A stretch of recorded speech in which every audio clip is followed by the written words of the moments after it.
the best jokes or the best humorous lines, especially personal essay and memoir, are the ones that are understated and the ones that are just there for you to either observe and engage with if you want, or to just keep it moving. I wanted to go back and reread those sections over and over and make sure that they're not just funny because, they're my joke. I wanted anyone who read it to recognize that is humor. It's on purpose. It's okay to laugh. Humor is how you process those things and how you get through it, which I think is something anyone can relate to. Life is hard, no matter what privilege you have or opportunities or how great things are going. Like, life is going to punch you in the nose, and humor is really the only way to get through it.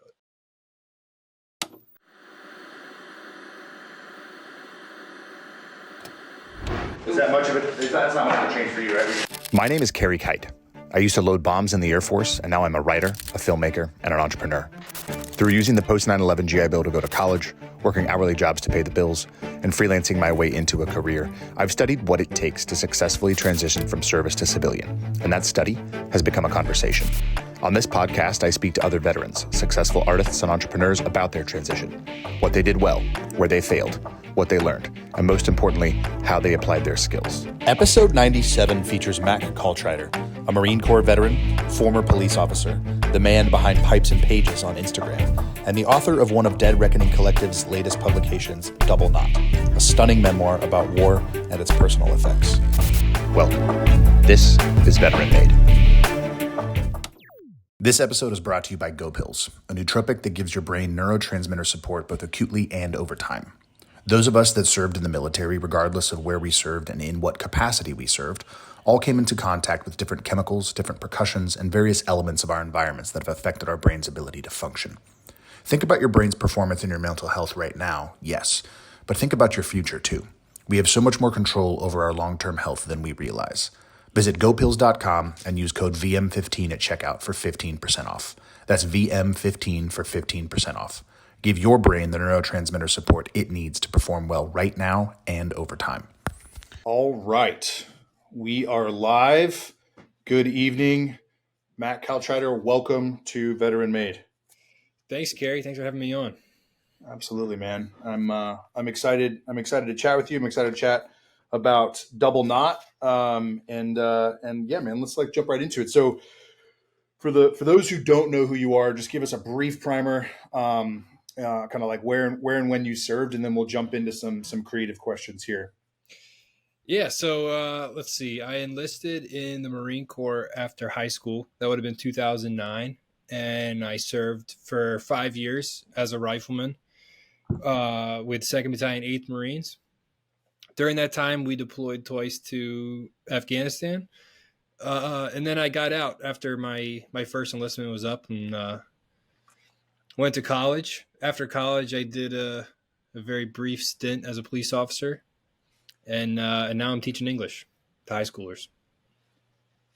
Nice. I actually did not realize that that last bit, which is cool.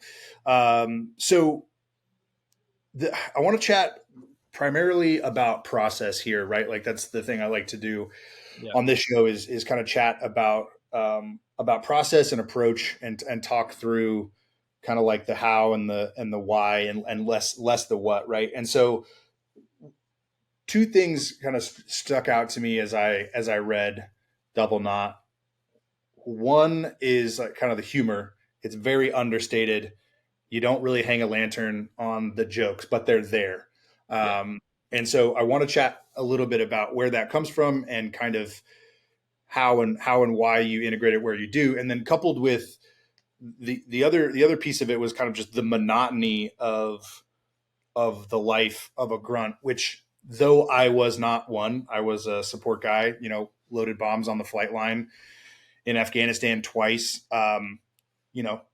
It's very similar monotony for your job, I can imagine. A lot of, There were so many things that I'm reading and I'm like, holy shit, I feel that. Like, I felt that, outside of the kind of direct combat, there's so much that I'm relating to as I read this book, which I just simply wasn't really prepared for. Like, I wasn't expecting that at all. So we can kind of start with whichever one you want, but it feels to me like those two things are very integrated. Definitely. I'm so glad to hear you say both of those things. Cause one, like, I I'm glad you could relate to the monotony and a lot of the job specific stuff. Cause like, yes, it's about, my infantry experience, but the goal was to make it approachable and relatable to anyone. So whatever your job was in the military, and additionally, if you never served in the military, I wanted it to be approachable. So it was like, this is a book, you know, in one way, yeah, it's a book for grunts. I wrote it for, people I served with in the infantry, but I, at the same time, made sure that it was a book for everybody and not just a grunt book for grunts. And then the humor, I'm really glad you picked up on, because humor is really hard to write for me. Some people it comes naturally too, but it's difficult for me to write things that are, they're funny in your head, and then when you go to like write it out in complete sentences, it loses its humor a lot of times. So I spent a lot of time on the funny parts that are sprinkled in here, and a lot of people I talk to who have read it and have positive feedback rarely bring up the funny stuff. They focus on the heavier stuff, and which is great because there's a lot of that in there. But yeah, it's nice that humor is the first thing you wanted to talk about, because I'm really proud of the humor that's in here. And like you said, it's not the focus, but yeah, it's in there on purpose.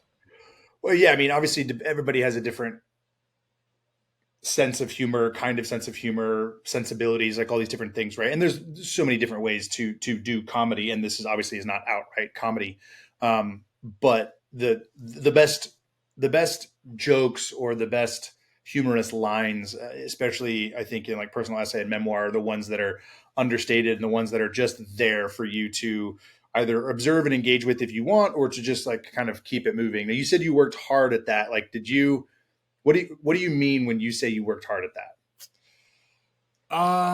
That like, I could have just written, first stab, right humor that goes naturally in the story and then moved on. But I wanted to go back and reread those sections over and over and make sure that they're not just funny because, they're my jokes, or not just because I was there for whatever the instance was. Like, I wanted anyone who read it to recognize that is humor. It's on purpose. It's okay to laugh, even though it's in the context of a more serious story. And it was on there on purpose because, like, if you're doing serious work, humor is the only way to get through it. So there's essays in here from, Afghanistan. There's essays in here from my time as a police officer and other things. But for the most part, each essay is pretty serious.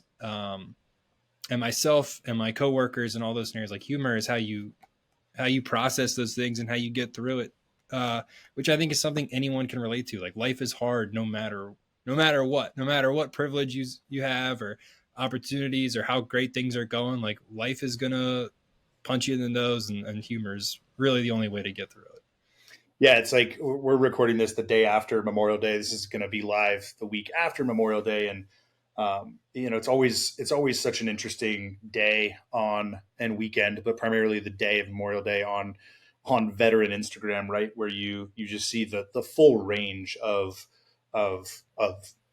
solemnity and then humor, and then us trying to kind of bridge the gap between those two things, and kind of use one to support the other and use the other to support the other. And my favorite thing, I think, about our community is our ability and our interest in finding humor in not just the everyday, whether you're a grunt or whether you're a bomb loader or a crew chief or a cook or whatever you might be. There was a line, I thought one of my favorite humorous lines that you had was like when the team of SEALs came in, and you're like, yep, all the fighting was done, but the bearded commandos made the diplomats feel a little bit better. It's like everybody kind of has their version of those little, like, that kind of throwaway, that humor, right? And then different pockets of the community, we all have our own version of it. And it's fun and meaningful when it comes together, and it's something that we can kind of all relate to. Yeah. There's like little throwaway, like snarky comments like that. They're just meant to get like a giggle out of you. And then there's some more like on the nose funny stuff. But so are those like those lines, like you would go back and reread a passage and say, like, I really want to inject something here? Like, what guided you to go back and find those moments? Some of them were really calculated. Like, I would be like, all right, this is 5 pages of just like really heavy shit. I need to lighten the mood. And then other times they would just come naturally, as if like you and I were just talking and I was telling you a story, where I would naturally, make a funny comment. And this isn't a complete thought, so let's see where it goes. But like, I imagine when you're talking to different people and, your service comes up and you have a story about loading bombs, there's probably, like, depending on who that story is being told to, the kind of dictates how you tell it, right? And when you're with the guys that you loaded bombs with, it's probably mostly humor that you guys are just like riffing. And then if there's someone who is just really curious and doesn't know anything about the military, like, oh my God, you loaded bombs. Like, what did those bombs do? Like, it's probably, the jokes are not in that story anymore. So with these essays, I wanted it to be able to kind of hit both audiences. I wanted someone who's curious about the military to like, not be turned off by too much humor and think that I'm not taking the serious subject matter seriously. But I wanted a grunt to be able to read it and not roll their eyes like, all right, he's being a little too dramatic with this, because I know him and we would be joking about it. I tried to walk that line a little bit. Yeah, that's a really great way to put it. This is a memoir that kind of more than most. I don't want to say more than any other. Kind of like looking at my stack of different authors that I've interviewed for this over the years. It's like, I would say more than most, maybe more than any. I was reading this and I'm like, oh yeah, no, I have civilian friends that I want to read this. Like, there's others that I think were for us and others that I think were great and like were for the community. Whereas with this one, there were multiple times where I was like, oh yeah, no, I'm going to send this to this person. Oh, I think this person would enjoy this. Or I think this person would have their perspective shifted, not because their perspective is currently incorrect, but just it would be widened by this kind of content. Yeah. Thank you for saying that. Some of the guys I served with who have read it have given me really positive feedback. And like you said, I'm not, the book isn't changing their views on the war, their political views, whatever. But I think it kind of, they have said to me, it's made me like kind of open my eyes a little bit. And I forget what your question was, but no, it wasn't a question. It was just more, just kind of that observation of like, responding to what you were saying about kind of who you're writing it for and how it hits people. I remember what I was going to say. Some of the people who I know who have read it, personal friends and stuff, have said, hey, this was a great book. I'm going to buy it for my mom, or I'm going to buy it for so-and-so's dad because he would appreciate it. And that's been a huge compliment, that not only has it resonated with those guys that served, but also they think it's something they can hand to a family member as a way of like, hey, what they've said is, hey, this articulates something I've been trying to say and haven't been able to. And that's been the highest praise I can think of. Yeah, no doubt. It's like the specificity of your experience can be, like general. To talk about incomplete thoughts, I'm going to sound like a total douche here, but like, we can find it together. The specificity of your experience, like generalized specifically for other people, right? Like, I'm a good example of that. It was like a very specific experience to you, but it was general enough for those of us that went to those places and did some of those things that it then became specific to me. And you were kind of able to find, where the objective and subjective kind of meet, I guess, for lack of a better word. Yeah. Again, thanks. That was the goal here. And that's what took the most work. Because like, no one has the same experience as anybody else. It could be, you could have the same branch, the same job, the same place you deployed to at the same time. You could be in the same fire team and you have two wildly different experiences. So there are things in here that are specific to my experience that I was trying to convey, but I did that knowing like there is no such thing as like a normal deployment or the same exact experience. And so hopefully it's as approachable to you as it is to another Marine infantryman who served, in the same time or place. As you were compiling these 7 to put them together, and this might be kind of where Keith and Tyler come in too, but like, how were there others that you left out that didn't fit into this collection? What made you decide which ones to put together? and to put in which order, right? Like Yeah. you're like talking about humor, you open up with a very humorous, like a very funny story that reads like a ghost story. It kind of has all these crazy elements. It very much sets the stage for you're not really entirely sure what's going to come after this, Yeah. Well, to Tyler and Keith's credit, they trusted me when we've been in conversation for a very long time about me working on this, and they've read bits and pieces. And when I finally came to them with what I thought was a complete draft, I said, these are the 7 essays I want. They're in there for a reason. And after they read it, they agreed. And they said, I don't know how you came up with 7, but like, this is the right amount. These are the right, they didn't think I needed to add any, and there weren't any they wanted me to take out. Before that point, I had written a lot more. And it was just too bloated. It was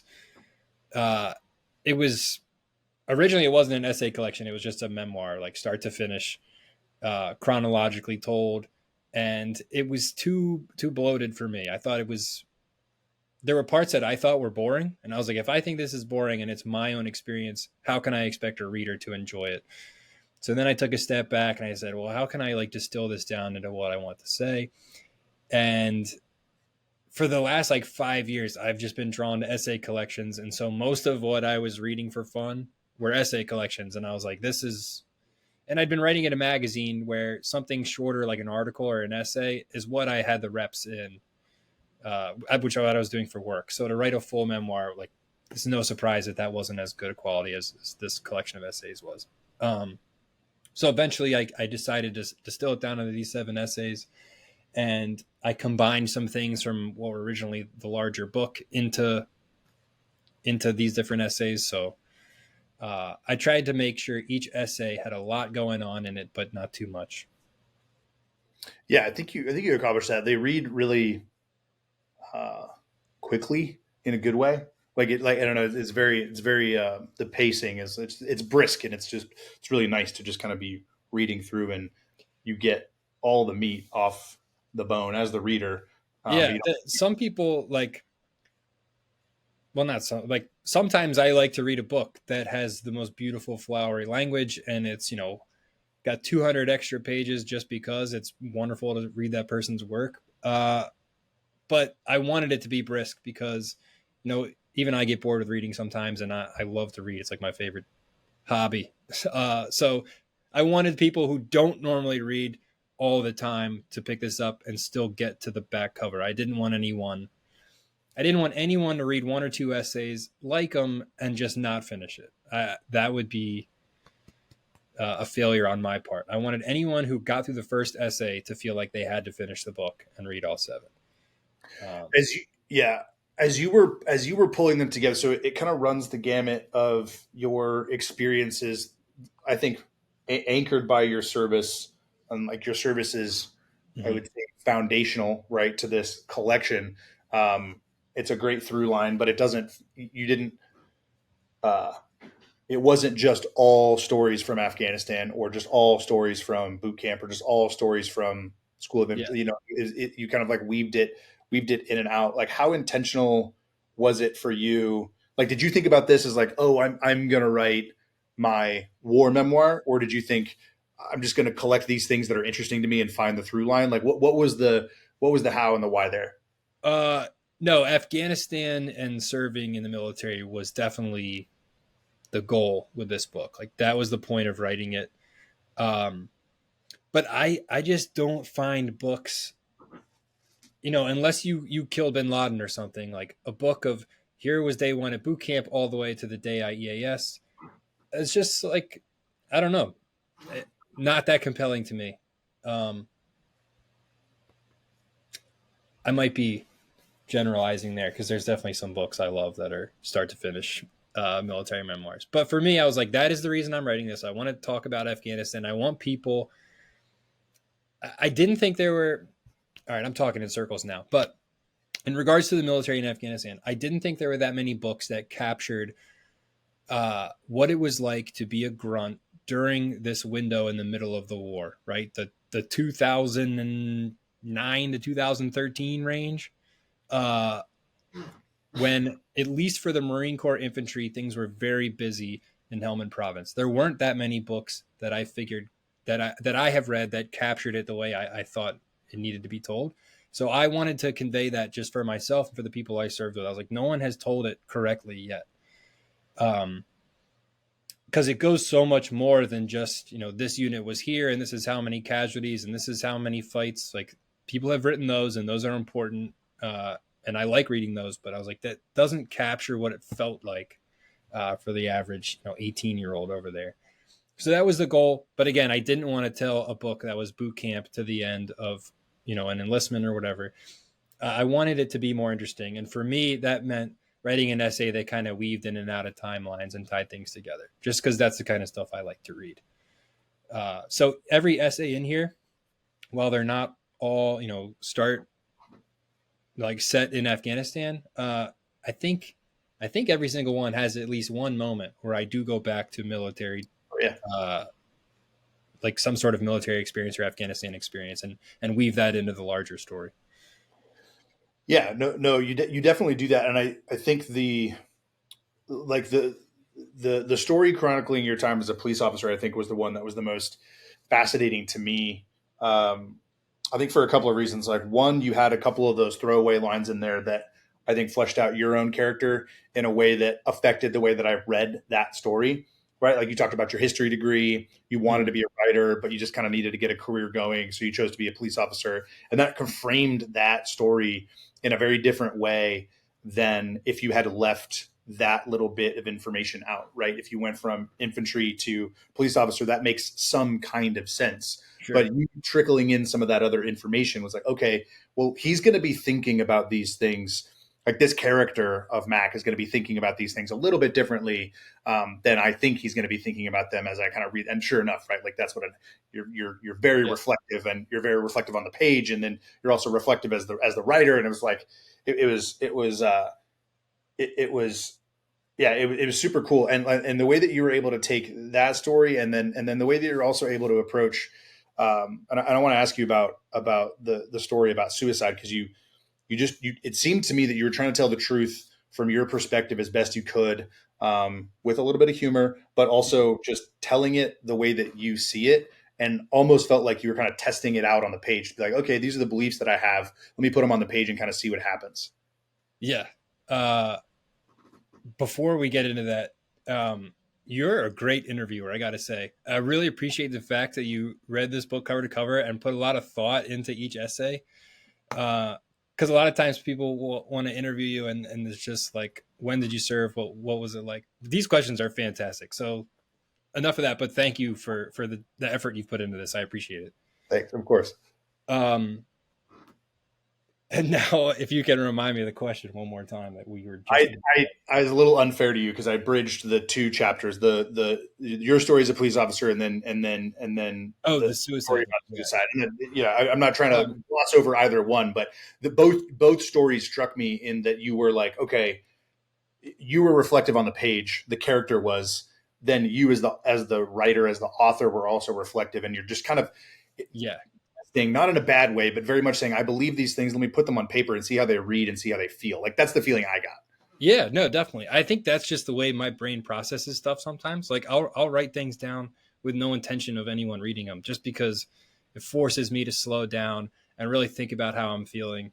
And sometimes it's the only way I can make sense of stuff. So in regards to suicide, like, as you know, being a veteran and being on social media in some way, like, suicide is a big topic for us. We've lost a lot of people to suicide. And I've just been trying to, like, come to terms with, like, what the hell is going on? Because a few years ago, like, people started, ringing alarm bells like, hey, we're losing too many people. This is absurd. We got to do stuff. And so awareness became a big, like, goal for people. Like, veteran suicide, people is an issue, and people have to know about it, and we got to figure out what to do. And that's all admirable and positive. But it wasn't stemming the flow of suicides. And what I talk about in the essay, in my opinion, is always shifting on this. I'm still trying to I don't have answers. The essay doesn't give concrete answers about how to fix any of this, but it's just me trying to make sense of it. And like all this awareness, I'm thinking specifically about like push-up challenges and just t-shirts and bumper stickers and the number 22 plastered on everything. Again, like I don't have stats and numbers. I didn't do some huge study at Johns Hopkins about this or anything, but just like it seemed to me that the more we were talking about it, the more it seemed like an acceptable choice to veterans. And so more and more people I knew were deciding to kill themselves. And so in the essay, I kind of talk about like, hey, we can acknowledge that suicide is an issue. And we absolutely have to support one another. Anyone who is depressed or having suicidal ideologies, like we got to go out of our fucking way to help those people and help each other. And if it's us, we have to go out of our way to seek help. However, we can't, I don't think it's okay to treat suicide like it's an acceptable choice or like it is an inevitable event after someone is in combat or in trauma or is missing the military so much that like, you hear people say like, oh, their demons followed them home. Like that whole narrative, we have to stop, because I think it makes it okay for people to like, when their mind is clouded by depression and all these things, they start to like rationalize why it would be accepted by people to commit suicide. And the goal of that essay was to say, hey, maybe we should look at it differently and say, we can condemn suicide without condemning people who need help to make sure they don't do that. I know that's not that clear. It's clear in the essay. It's half the reason I write instead of speak is because, I have to go back and reword it 1,000 times, but that's the gist of it. And I was talking to someone yesterday, a friend of mine who, First Sergeant's Hill out in Pendleton. They've got crosses out there. I've never been, but there's a hill out in that area where there's, memorials to Marines who were killed in action. And he sent me a picture where someone had made a plaque that included the unit's KIA and then included the suicides under that. And that's the kind of thing that I think is not healthy. And it's not because we shouldn't remember those guys who killed themselves and not sing their praises for the amazing men they were, but it's someone who hasn't killed themselves and sees that and isn't in a clear state of mind can twist and think like, hey, if I kill myself, it will be like I am, I don't know, on the same level as these guys who laid it all out in combat. And I think there needs to be, I think we as a veteran community need to like make sure that there is a distinction. Like, no, you won't be remembered the same because it's not the same. Right. Yeah. I mean, there's two lines in there. One that was, I'm trying to find it here. You were like, that suicide. Yeah. You had asked earlier, I'm on page 65 if you did want to go to it, but like now the act has become so ordinary that veterans think of killing themselves as a viable option for post-war life, wedged somewhere between entrepreneurship and homelessness, which like, that's again, one of those lines that has a biting humor to it that it's a little flippant on purpose. Yeah. It's the kind of thing I reserve for an essay and I probably wouldn't use in conversation because it's a little too flippant. I think we need to make sure people know like it isn't a viable option. But like if you're suicidal, it's very attractive to think if I die by suicide, I will be honored in the same kind of ways that all my friends who died in combat are honored. I'm going to be immortalized on the same plaques as them, and I'm going to be thought of as a casualty of war. And instead, we should say, no, you won't be. You will be remembered as someone who chose to commit suicide. And that is a tragedy. But the best way for us to make sure you don't do that is to make sure you don't think you're going to be immortalized like those killed in action. And so you have to, again, my opinions are always shifting on this. I've got some close friends who disagree wholeheartedly, and we have healthy conversations about it. But I just wanted to throw it out there because what we're doing right now doesn't seem to be working at all. It seems to be backfiring. Yeah, I mean, it's getting worse, right? And like, there's I mean, statistically, it's getting worse, right? So like we as a community have to figure out kind of why that is. And I think there's probably a lot of bad actors in the nonprofit space and some of these other spaces that come in and bring marketing strategies and different things to bear that kind of have this, like you're describing, um, an unfortunate, like attractiveness, right? To this, it's like it's and weirdly enough, I believe, I will fact check this and come back and confirm, but I believe the highest rates of suicide are outside of combat MOSs. That is true. And it, like, there's this, we all kind of have to have this is true, I think, of the American culture, but specifically the military and the veteran culture too. It's like, well, if you're not the one who shot bin Laden in the face, your story doesn't matter. The things that you did don't matter. And it's an economy of scale. And it's like, well, no, I think the point of this is that, and all these other ones is, no, we all have different experiences. We all have specific experiences. We all have things that we contributed to this, global war on terror that, like I was in Afghanistan the same time you were, right? I was a part of Bush's last surge and I was a part of Obama's first surge, and our bombs were supporting all you guys in Helmand and all these other places. And so as I go to read these stories, I'm like, oh, so when my commanding officer, who was a fighter pilot, was trying to explain to me where they were flying and what the bombs that we were loading were doing and the different avionics systems that we were working on,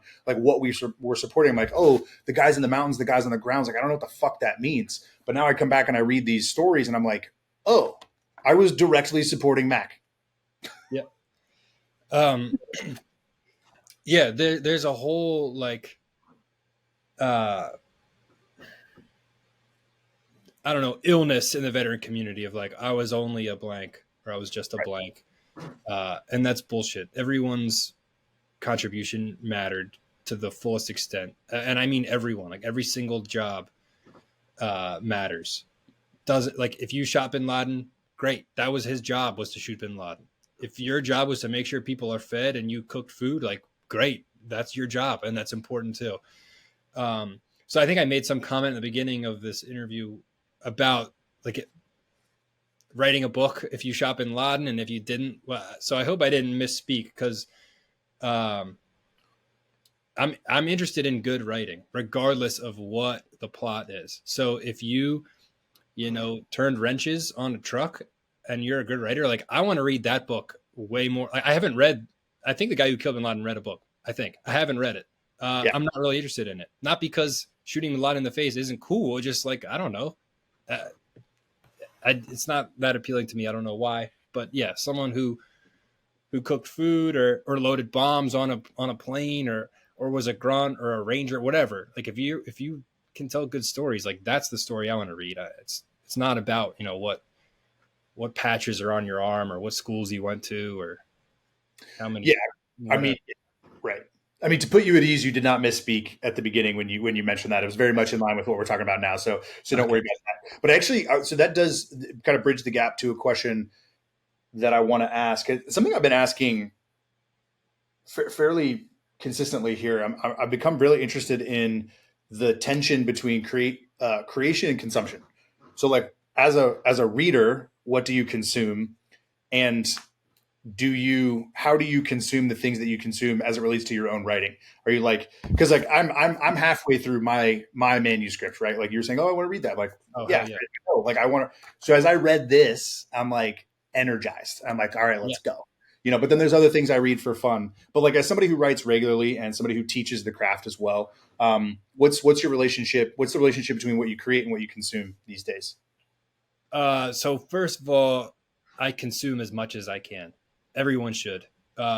Even if you're working on a project or you just live in your life, read as much as you can. Anything is good to go. I tell students now who are like, I hate to read. I'm like, you just haven't read the right book yet. You've been reading Shakespeare, which is great, but also like read Stephen King or something. Like, just read something that gets you going, and you'll learn from all those people the same. So what I read, I'm all over the place, which is a bullshit answer. That's like, hey, what do you like to listen to? And someone says everything. But there's definitely books and writers I read specifically to make my writing better, because it was the kind of writing I wanted to emulate. And so I would read their stuff and start to pick up on like really impressive ways that they structured things, or how they transitioned, or anything like that. But then I also read books that I'm just like, I just want to have fun. Like right now I'm reading Salem's Lot for the first time, and having a blast. And I have no intention of ever writing fiction or horror for that matter, but like I'm getting a lot out of it just because he's a great writer and it's a great fun story. For this specifically, in this kind of writing, I want it to be nonfiction. I wanted it to be these essays that were nonlinear. I wanted to describe combat in a certain way. So I read, I read Sebastian Junger's books. They were great. Michael Eyre, Dispatches was a huge one. Mark Bowden, who wrote Black Hawk Down and Way 1968. Those were good and very, very specifically like combat writing. So that was good. And then just as far as essays and how to weave stories together, John Jeremiah Sullivan wrote a book called Pulphead, which I keep 2 copies because I give it away more than any other book. That one really helped me. Among the Thugs by Bill Buford is a great book. And he does a good job of weaving like funny. He's kind of where I got he helped me like figure out the humor part too. Cause Among the Thugs specifically is a very serious book, but there's so much humor into it that like laugh out loud funny. So I tried to emulate that a little bit. But yeah, I'm pretty conscious of like this book I need to read slowly and carefully because I'm hoping to learn from it. And this book, if I fall asleep while I'm reading it, it's okay, right? Like Salem's Lot right now, it's about vampires, so it's not that serious. But something like Among the Thugs, I'm like, I read it like with a pen or a highlighter in hand because I'm going to come back to it and think and reference like how he pulled something off that I was impressed by. Yeah, that's a good answer because I find those things. I like that you said that, like something I can fall asleep to that you're just going to be like, yeah, it's cool. I'll like pick it back up when I, next time. Like it's all good. Yeah, because if you accidentally skip a paragraph when you go to pick it back up, like the world doesn't end. You didn't waste any time, Yeah, no doubt. But it's also still important to consume those kinds of things. You know what I mean? Like you can't just be too serious all the time. And I'll burn out if I read stuff that's like really heavy and dense and stuff I have to be like highlighting. Like I burn out and then I don't want to read, and that's a problem. So I try and switch back.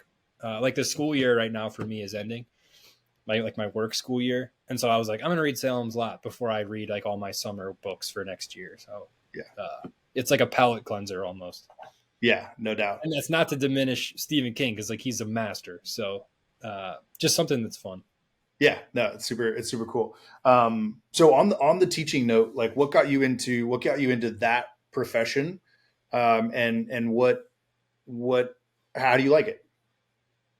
This is my first year, so I'm new to it. I really like it.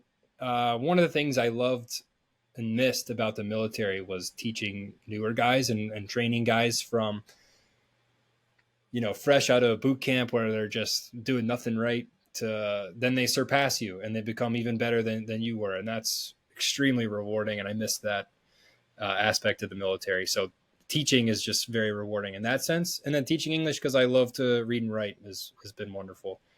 Because I wrote professionally, for a magazine for about 5 years.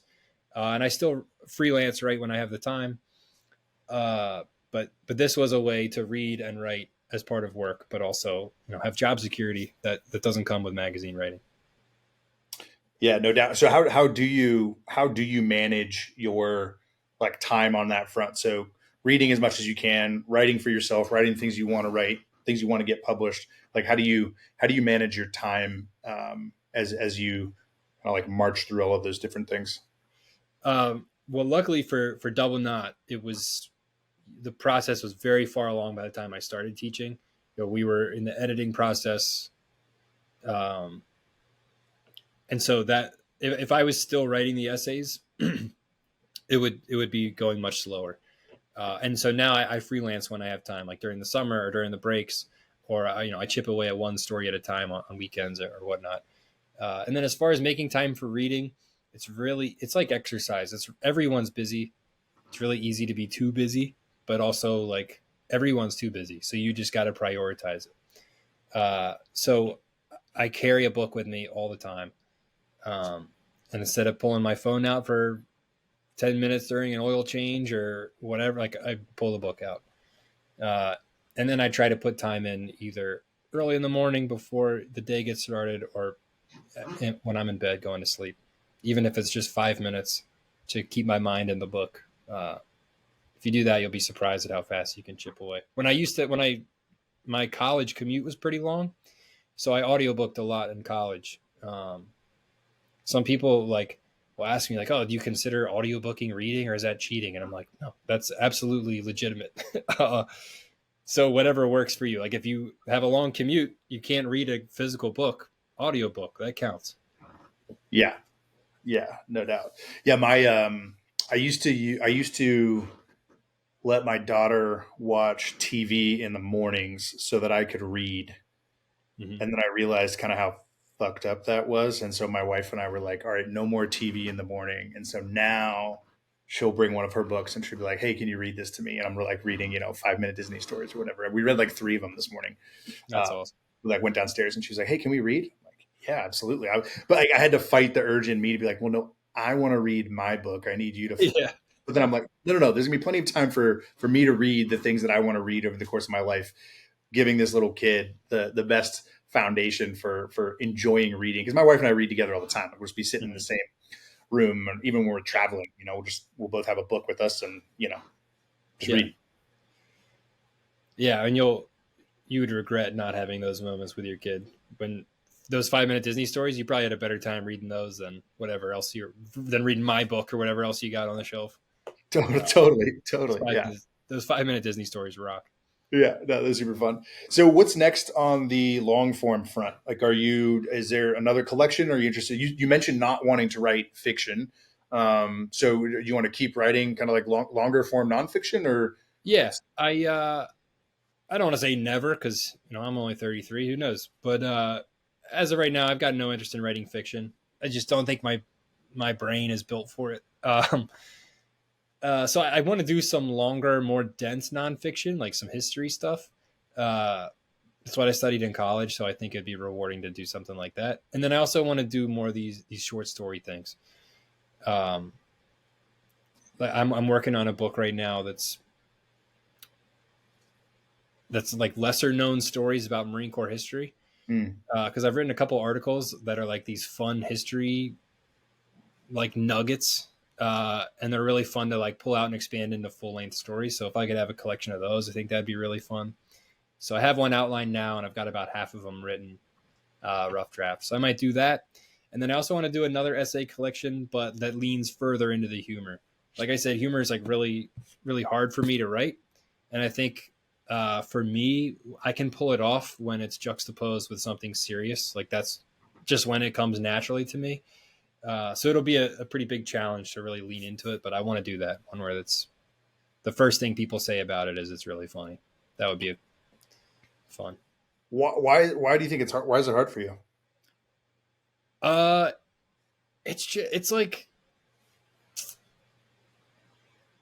I don't have a problem being funny myself or have a problem with humor, but like just translating that onto the page, like a lot of the time because when you tell a funny story, most of the time it's in your inflection and your delivery and your voice, and all that is taken away from you when you write. And so you have to be able to force that kind of stuff back in there, which is hard to do and still make it read naturally. A lot of times it feels too robotic or too forced, at least for me. But I want to do that because, like in this book, there's a lot of serious stuff. But when I think about my time in the military, like it's overwhelmingly positive. And when I get together with guys I served with, we laugh 99% of the time. Every now and again, we'll cry about something or get serious, but like most of the time we just joke and reminisce on like the good times. So I would love to create a book that reflects that. Because I really wanted it to be with Double Knot. I wanted it to be like an honest portrayal of my experience and of what the infantry was like. But I almost feel like an even more accurate representation would be something where you laugh from cover to cover, because serving is a great time. It's a lot of fun. Yeah, I mean, it really is like the when I think back, like my wife asks me this every once in a while. Family asks me, "It's like, do you miss it?" And I don't, in the sense that like I love the trajectory that I've been on, and I love to challenge myself and make progress and move forward in the world and like do new things and do interesting things and try new things. Yeah. But I definitely do miss it. And one of the things that I miss the most, if not the most, is the camaraderie that you just described, but combined with the simplicity Mhm. of tasks, right? Like, and I didn't leave the wire, so it's pretty easy for me to say this, but like my deployments to Afghanistan was like some of the in totality, the best 12 months of my, I did 2 6-month tours, right? It's because you had a shift, you got up, you worked out, you did your job. It was hard. You sweat. Lives were on the line. Things mattered. There was meaning. And then Yeah. you just did it all over again for 6 months at a time. And Right. nothing will ever be like that ever again. 100%. And that has nothing to do with leaving the wire or whatever. Like, that's just the way it is. Same for me, even though we're leaving the wire or whatever, and like that, those 7-month deployments have some of the worst moments of my life in them. And in hindsight, things look greener than they probably were. Like, we all really wanted to come home, so we shouldn't forget that. Like, we were all like itching to get back, but like, it was simple. Like, we had a job to do. We were all very good at our jobs. It's what we practiced and trained to do. And then we went out and did it in real life. And, you're just with a very tight knit group. You know each other. You can communicate without even speaking. And you're just to bring levity to the seriousness of your job and the fact that it's life threatening and stuff, is you're joking all the time. Everything was funny. Everything was made into a joke. To the point where like it's gallows humor, and there are things you cannot joke about outside of that scenario, but like everything was a joke. Not to say we didn't take our job seriously, because we were very disciplined and very good at things, but like, yeah, I miss the simplicity and the feeling of like complete competence in myself and everyone around me, and the fact that humor was like our guiding light all the time. Yeah, I've told this story on here before. One of my best, still to this day, one of my best friends in the entire world. Somebody I served with, and at our home station, like he just took his job extremely seriously. Was so good at it, elite at it, just like one of the best loaders I've ever been around. And we deployed together, and we get to Bagram. We're in processing, like we're doing all our things, and we have some like downtime. We're all playing spades or whatever, and he's just getting clowned left and right by everybody. And we get back to the B huts, and he's like, "Bro," he's like, "Dude, like, am I good? Like, why is everybody just fucking clowning on me?" And I was like, "Dude, it's because we love you." And I named another person in the unit that nobody was talking to or about, and he's like, "Oh, I get it." And like from that moment, it's just kind of like that. Like, Yeah. humor is the currency, man. Like, we had a guy in our platoon who was just like, he was really small physically, and so he was just naturally a target for jokes. And I mean, he really got joked all the time by everyone. And then we got a new lieutenant at one point, and he made a joke about this guy, and we were all like, "Pause! Absolutely not. We can make fun of him, but he's ours, and you better not fuck with him." Yeah, man, I love it. I love it. Very, very few other places, if any, communities will people understand.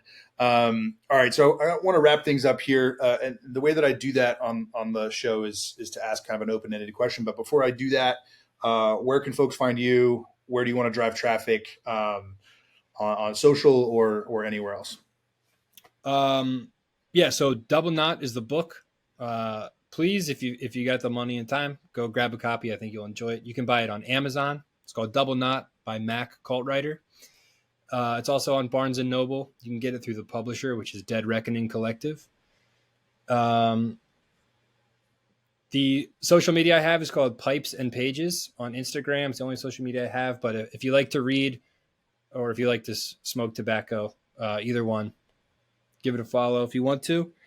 And then I'll give a shameless plug to my favorite veteran nonprofit, which is Patrol Base Abate. I'm part of their book club. They do incredible things. If you served, it doesn't matter what your job was, what branch, when you served, you're welcome. So check it out. It's a wonderful place, a wonderful group to be a part of. Yeah, absolutely. Okay, Mac. And each episode I ask, what is on your heart and your mind for our community right now? Could be a piece of advice, something you want to get off your chest, or something you want to reiterate from what we've already talked about tonight. But Mac, what's on your heart? What's on your mind? Oh man, what a great question. I'll say for people who are in, take lots of pictures with your friends. I'm not saying, put your uniform on and make TikToks for clout. I'm saying take pictures of you and your friends having genuine moments together, because you're going to want those the rest of your life. For people who are transitioning out and going to school or getting into a job, your identity is so much more than whatever it was in the military. If you were a gunnery sergeant and you were a pro at your job, be proud of that and never forget it. But you're more than that. So don't isolate yourself from civilians or people who don't understand what you did in the military. Go above and beyond to connect with them on something you both share or something you want to learn about. It's the best way to succeed after the military is make connections with people, be vulnerable. And yeah, I guess that's about it. Those are two great answers. That first one is great. That's a really good point. When you and I were in, digital cameras were a thing. So we both probably have some good pictures, but not enough. And I just do want to say, I don't know when the Air Force started allowing people to bring cell phones to boot camp, but I just want to say, when I went through basic military training at Lackland Air Force Base, we were not allowed to have cell phones. I was allowed to call on a pay phone once a week for like 5 minutes. Times are changing, man. But yeah, I wish I had taken more photos. I was so against the idea of like selfies and like, sure. And so I was just like, no pictures, no cameras. Like, I'm doing my job. I don't need to show people. And like, I should have been taking pictures for myself, but my vision didn't go past, 5 days ahead of me. I wasn't thinking 10, 20 years down the road, but a lot of good stories with me and my friends. And we've got no pictures to go back and visit. That's what the memoirs are for, man. And what did we know, right? We were like 18, 19, 20. I mean, we didn't know shit. And I still don't know shit. Yeah. Just doing our best. Mac, have a great night. Looking forward to putting this out next week. Appreciate your time. Appreciate your energy. Appreciate your words. Carey, thanks so much for having me. This interview was fantastic. Really appreciate the effort you put into it. And thanks again for reading the book. Yes, sir. Appreciate you. We'll see you. Thanks.